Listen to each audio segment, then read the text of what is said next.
Good morning, and welcome to the SJM Smucker Company's fiscal 2024 first quarter earnings conference question and answer session.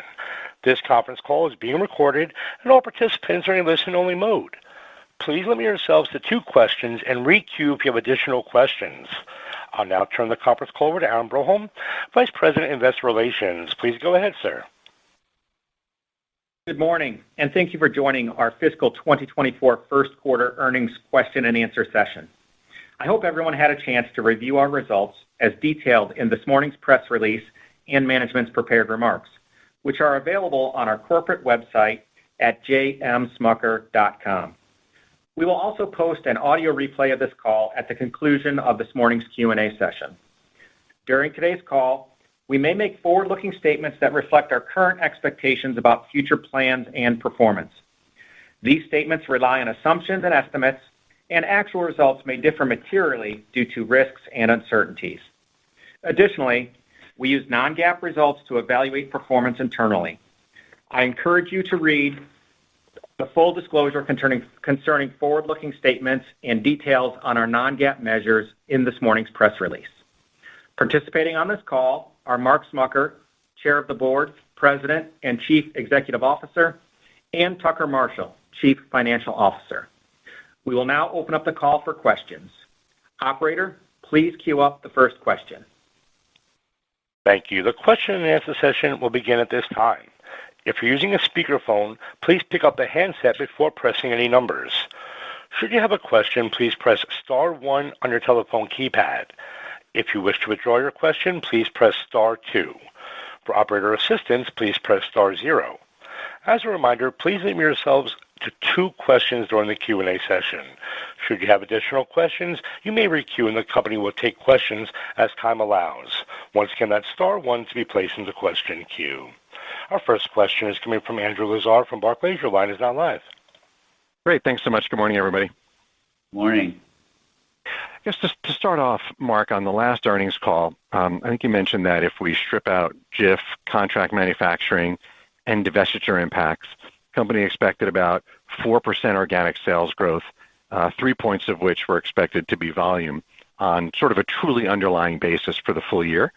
And I'm curious if this is broadly where you still see it today, and if so, maybe why the company is not necessarily seeing the same sort of volume weakness the industry seems to be dealing with currently, and as other sort of peer companies have discussed. Andrew, good morning. This is Tucker. You are correct. As you begin to break down our 9% comparable growth guidance, that 4% does have 3 points of volume mix growth, largely driven by Uncrustables coffee, Milk-Bone, and Meow Mix, and then the 1 point of pricing, as you have noted. Yeah, Andrew, it's Mark. Thanks for the question. I think, as you look at our categories, we are in the right categories, which are resilient ones. And as we continue to share our story, we've gotten way more focused. We participate in categories that are growing, and we participate across the breadth of those categories, all the while still investing in our brand. So we actually had, as you saw, a very good quarter of both sales and volume growth, and we expect the momentum to continue, as we continue to invest, as we continue to execute with excellence. And I could cite multiple areas. I mean, just peanut butter as an example of an affordable protein, continuing to grow, getting Jif back into its number 1 share position. Milk-Bone as an example, where you've got products that span value to premium, really meeting the consumer where they need. And then last but of course not least, Uncrustables continues to be a strong growth engine for the company. So just very pleased with the results this quarter and our outlook for the future. Got it. No, thank you for that. And then just lastly, pet sales growth was a bit below what we'd modeled. I guess I'm curious, how did it compare to your expectations? And if sales were a bit slower, I guess what's driving the weakness? And was it contract manufacturing related or something else? Thank you. Andrew, we continue to see positive momentum in our pet portfolio, and any shortfall to expectations for the quarter would be attributable to the co-manufacturing agreement And as we noted on our prepared remarks, we have revised our outlook for co-manufacturing for the full year to be $160 million, which is a $25 million decline than what we expected coming into the year, and that would have been the driver for the quarter. Got it. And just the decline is what would drive the decline in the co-man sales? Thank you.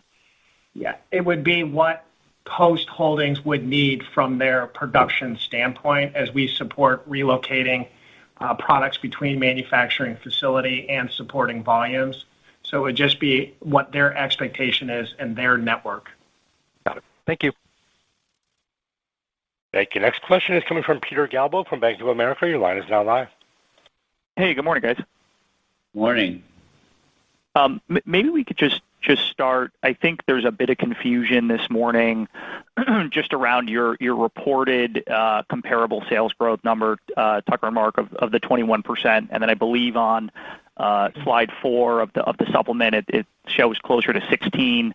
So I just wanted to be able to bridge that for folks, and maybe Tucker, if you could just help. I think in the press release you actually have the GAAP to non-GAAP reconciliation at the 21. So if we can talk through those, as well as just where that comes in relative to what your expectations were, I think, for the quarter of the plus 20% that you had put out last quarter. Thanks. Peter, good morning. We delivered our quarter in line with our expectations, and let me break this down for you. On a reported basis, we were down 4%. But as you isolate the impact of the pet food divestiture, on a comparable sales basis, we would be up 21%. Embedded in that 21% is 11 points of Jif growth or restoration, primarily due to lapping the peanut butter recall. The second component would be the required co-manufacturing agreement or growth of 3 points. That leaves base business growth of 6.5 points for the quarter. And within that 6.5 points, we saw approximately 2.5 from a volume mix standpoint and 4 points from net pricing. Okay, and just on the 16, sorry, that's on slide 4, Tucker, just again, between that versus the 21 that you printed, just trying to understand the delta. Yeah, it's the math associated with the divestiture impact on a reported basis year over year. Got it. Okay. That's helpful. And then Mark, I think in your prepared comments, you spoke a bit about, a reacceleration or a planned reacceleration in Uncrustables growth from the quarter. Can you just kind of speak through the cadence of some of that over the course of the year, and maybe just what we might be seeing, from a tracked standpoint versus untracked as you push into some other channels like Canada? Yeah, sure, Peter. First of all, we're really pleased with the Uncrustables growth. Keep in mind that we're lapping a really strong Q1 last year, as well as we had a very strong prior quarter, which happened as a result of us really getting completely off allocation. So the momentum on Uncrustables is actually really strong, and we expect growth to continue to be around that 20-ish% for the full year. And what's driving it is, of course, some expansion into new channels. I mean, Canada is so far very, very relatively small, but great customer acceptance there. Some other expansion into away from home. But I think probably most notably is the fact that we have just a lot of runway on household penetration. If you look in my prepared remarks, just talking about, peanut butter and jams and jellies being, 3x the household penetration of Uncrustables. So there's plenty of runway there. And we're turning on advertising and other in-store activations that are really, for the first time, going to start driving demand and pulling through the network. So just very positive on Uncrustables still, and expect to hit around $800 million for the year in sales. Great. Thanks very much, guys. Thank you. Next question is coming from Ken Goldman from J.P. Morgan. Your line is now live. Hi, thank you. Just following up on your commentary that for the second quarter, like-for-like sales should be up mid-single digits and EPS up low single. Just as we think about modeling the quarter, are there any unusual tailwinds or headwinds to consider? I guess, how do we think about the specific cadence of your contract sales on pet in the quarter? Are there any lingering benefits from lapping the Jif recall that may bleed into 2Q? Just wanted to get a sense of, anything we should think about just as we're modeling as precisely as we can. And good morning. As you think about the second quarter, just reinforcing mid-single digit top line, and that's, squarely in mid-single digits, low single digit bottom line. The first component that I would just acknowledge is that we did have a 16-cent over delivery in the first quarter, which was largely SD&A driven. So the predominance of those expenses will begin to come back in the second quarter and then throughout the remainder of the fiscal year. And then as you think through the balance of the portfolio, continued momentum of spreads with some Jif recovery coming into the second quarter, momentum on Uncrustables, the coffee category will continue to perform. And then in the pet segment, there's the co-manufacturing sales. You probably could just make a little bit more equally across the second and third quarters with a slight slowdown in the fourth.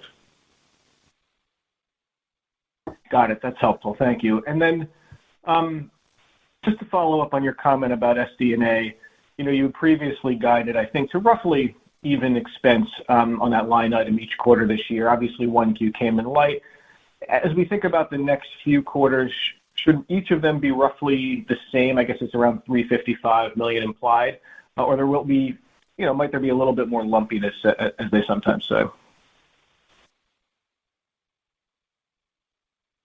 And I'm just verifying, but I think your assumption is fair around the 355 over the next 3 quarters. And should we just model that in evenly, barring any other information? Correct. Thanks, Tucker. You're welcome. Thank you. Next question is coming from Matt Smith from Stifel. Your line is now live. Hi, good morning. Morning. I wanted to ask about the pricing and inflation dynamic in U.S. consumer foods. I believe you said that on an underlying basis, pricing continued to lag inflation. So can you talk about the outlook there and when you expect that dynamic to inflect and your pricing to more than offset current inflation? Yeah, I think, Matt, we are seeing pricing offset current inflation in our consumer foods business. I think generally across our entire business, pricing is relatively stable. We would consider ourselves still in an inflationary environment. We have had we've sharpened our price points on coffee and passed some of that through to customers and consumers, and so that will help coffee in our future quarters as well. But generally speaking, whether it's consumer or the business in total, we have recovered inflation. Okay. And then you mentioned lower coffee prices passing on to the consumer. Are there other areas of the business, maybe not directly commodity related, where you're seeing competitors already lowering their pricing, not necessarily related to the underlying commodity, things getting a little more competitive perhaps? Yeah, there's a pretty short answer is generally no. We have not seen significant deflation across the industry. Okay, thank you for that. I'll pass it on. Thank you. Thank you. Next question is coming from Pamela Kaufman from Morgan Stanley. Your line is now live. Hi, good morning. Morning. Just wanted to dig into the coffee outlook a bit more. Can you talk about your strategy for coffee pricing this year, given the favorability in coffee costs, and how to think about the outlook for promotions versus potential list price changes? And I guess generally, what are your expectations for segment growth, and how should we think about pricing versus volumes for the balance of the year? Pam, maybe I'll start, and Tucker probably has a comment here. We did see a little bit of relief in the commodity, and that's what drove us to sharpen our price points in a few of our coffee brands. That had really took place in this month, so that will start to impact and help the business going forward. Just a reminder that as we manage price, we really try to be prudent. We do feel that it's important to pass along both increases and decreases, but we do that with multiple levers. Sometimes it's list price, sometimes it's trade or just getting a little bit more surgical on pricing, and that's really what we've done here. And so we do expect that to support the coffee business going forward. But beyond what I shared, we probably cannot speculate on any future movements at this time. Great, thank you. And then just on the pet segment, can you talk a bit about what you're seeing in the consumer behavior in the pet category? We've heard from some of your competitors that consumers are exhibiting increasing demand elasticity and some trade down in pet, particularly when it comes to treating. Obviously, Milk-Bone sales were still strong in the quarter, so just curious to hear what you're seeing in the dynamics in the category. Yeah, sure. What I can speak to is largely pet snacks, specifically dog snacks. We did have a strong quarter on Milk-Bone and did see some good growth there. Part of the reason that we continue to have good growth is, as I've said before, the brand plays in that entire range of value from premium to more value-oriented or mainstream products.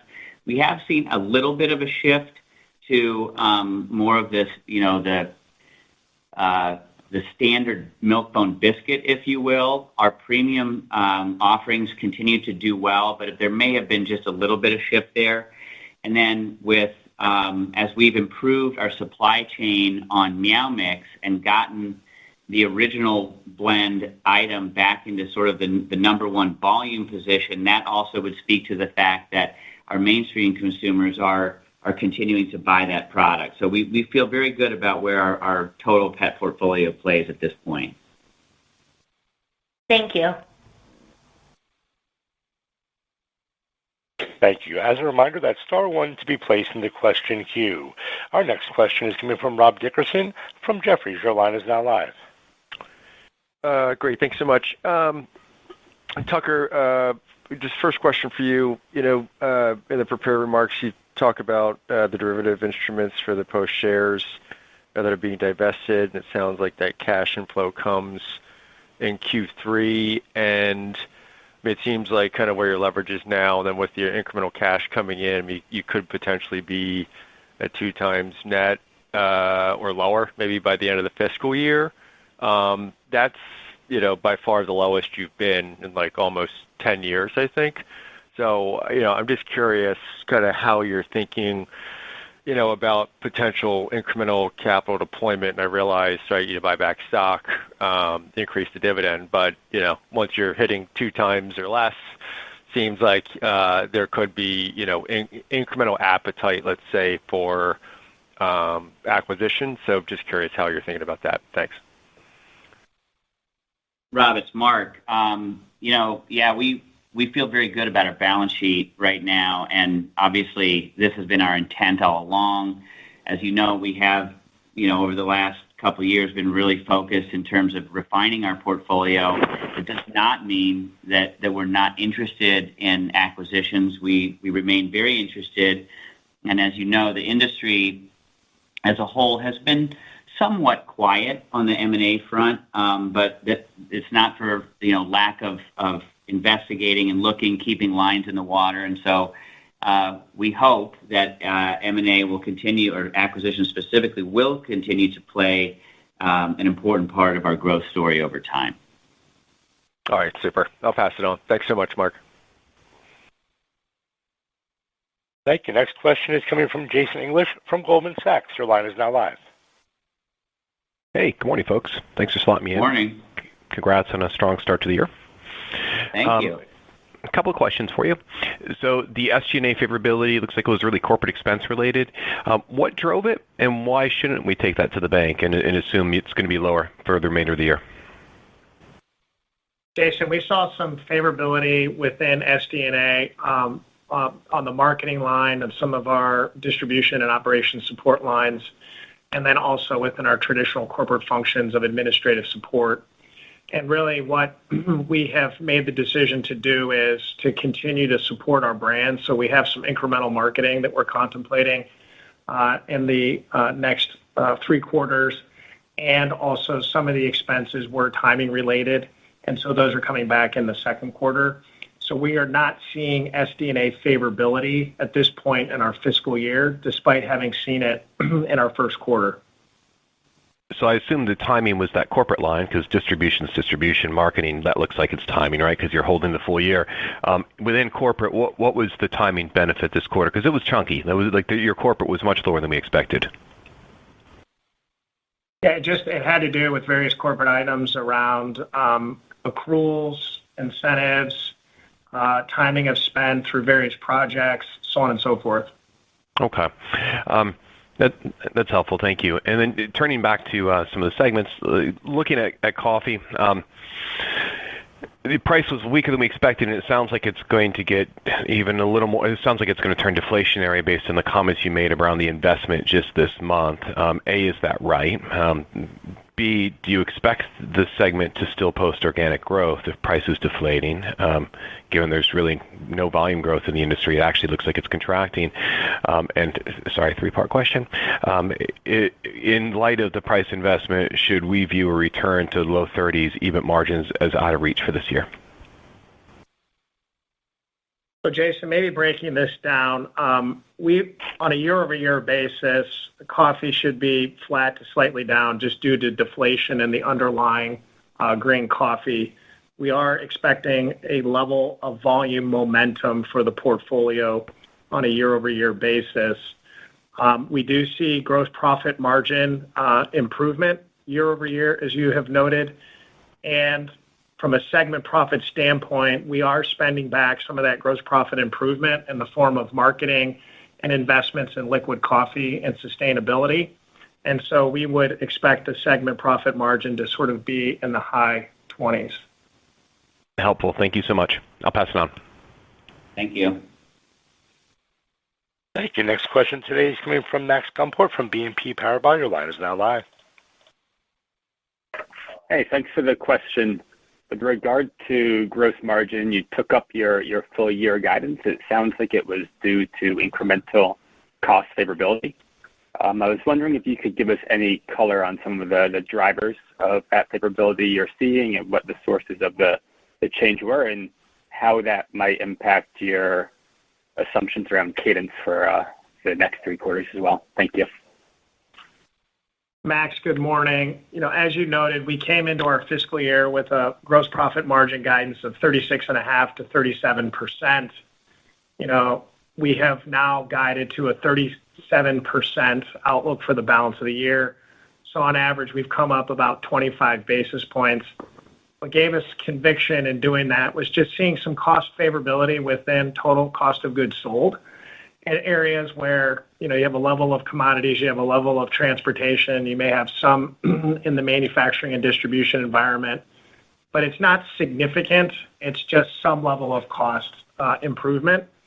As we think about the outlook for the balance of the year, that gross profit margin will improve in each of the next 3 quarters in order to get you to the 37% outlook for the full year, and it'll be pretty consistent over Q2, 3, and 4. Thanks. And turning back to the commentary on trade down and pet, we've also been hearing some chatter about this dynamic and seeing it in the data as well. I'm curious what you think is driving this increased value-seeking behavior and how long you think it can persist. Thank you. Max, it's Mark. I won't speculate on how long. I do think, as we have refined our portfolio to fit our strategy, obviously pet snacks is really our crown jewel there. And I answered a little bit of that question earlier. Keep in mind that we all, as pet owners, feed our pets, obviously pet food. Pet snacks are a little bit more discretionary, but nonetheless, keep in mind that consumers oftentimes treat their pets better than their children. And so we do believe that the pet snacks and particularly our dog snacks portfolio will continue to perform as we continue to meet the needs of consumers wherever they may be at, from value to premium. So we really feel good about where our portfolio is positioned there. Thank you. I'll leave it there. Thank you. Next question is coming from Steve Powers from Deutsche Bank. Your line is now live. Yes. Hey, good morning. Thank you. Just a question on as it relates to free cash flow. Given that you've raised your outlook 25 cents, which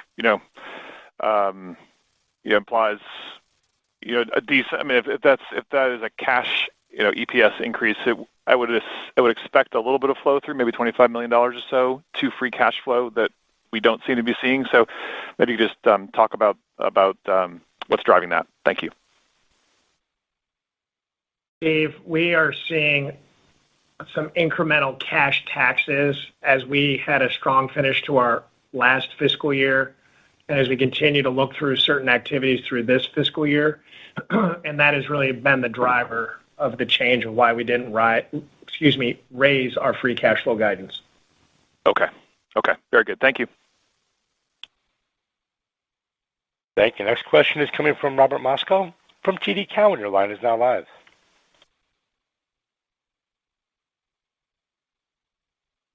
Robert, perhaps your phone is on mute, Robert?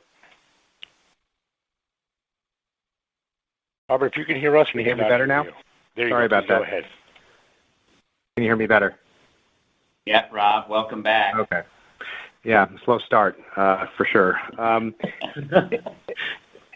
In the prepared remarks, you said that Meow Mix the demand continues to exceed your capacity, and you're beginning to replenish inventory. What's the plan for improving your capacity for Meow Mix? You say in second quarter that it looks like you're gonna grow above consumption in second quarter. What are you doing at the plants to stretch your capacity to make that happen? Rob, it's Mark. We're already in process, of course, on those efforts, and it's all around productivity and making sure that the plants themselves are operating at their highest capacity. There's some nominal capital investments to make sure that the equipment is running as best it can, and so it's fundamentally around those types of things. And we do expect the improvement to continue through the second quarter and support the demand. Okay. Any unusual impact in the back half of the year? Will this be an easy comparison in the back half, or will it be kind of like normal ship to consumption? It should be normal. Okay. Great. Thank you. Thank you. Thank you. We've reached the end of our question and answer session. I'd like to turn the floor back over for any further or closing comments. Thank you. Thank you all for your time today, for joining the call. We are really pleased with the positive start to our fiscal year. And of course, as we always say, our results were really made possible by our outstanding employees. So I'd like to just take a moment to thank them for their hard work and dedication to the company. We hope that many of you will be able to join us in Boston at the Barclays conference next week. A live webcast of our presentation on September 5th at 12:45 can also be accessed from our investor relations website. So I hope to see you all there in person or virtually. Thank you. Thank you. That does conclude today's teleconference and webcast. You may disconnect your line at this time and have a wonderful day. We thank you for your participation today.